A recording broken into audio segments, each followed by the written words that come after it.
ఈ దినము దేవుని మాటగా నిర్గమాకాండం 1వ అధ్యాయము 14వ వచనాన్ని ధ్యానించుకుందాం. ఇశ్రాయేళ్ల చేత చేయించుకున్న ప్రతి పనియు కఠినముగా ఉండెను. వారు జిగటమంటి పనులోను ఇటుకల పనులోను పొలములు చేయి ప్రతి పనిలోను కఠిన సేవ చేయించి వారి ప్రాణములను విసిగించితిరి అని వాక్యం సెలవిస్తుంది. అయితే పాప బానిసత్వంలో ఐగుప్తులో ఎవరు నివసించారో వారందరూ కూడా కఠినమైన పనిలో నింపబడి ఉన్నారు. అపవాది చేతిలో కీలుబొమ్మగా ఉన్నారు. ఆధ్యాత్మిక జీవితంలో పాపం వలన బానిసత్వంలోకి వెళ్ళిపోతూ ఉన్నారు.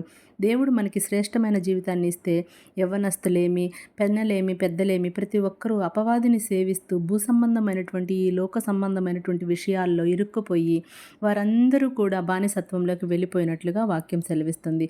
అయితే ఈ దినము నిన్ను నన్ను సృజించిన దేవుడు మనకు శక్తిని, బలమును, జ్ఞానమును, తలాంతులను అన్నీ ఇచ్చాడు. అయితే మనం వాటిని దేవుని నామ మహిమకు వాడకుండా మరి ఏ పద్ధతుల్లో వాడుతున్నామో ఒక్కసారి మనం సరిచూసుకోవాలి. Thank you. Praise the lord.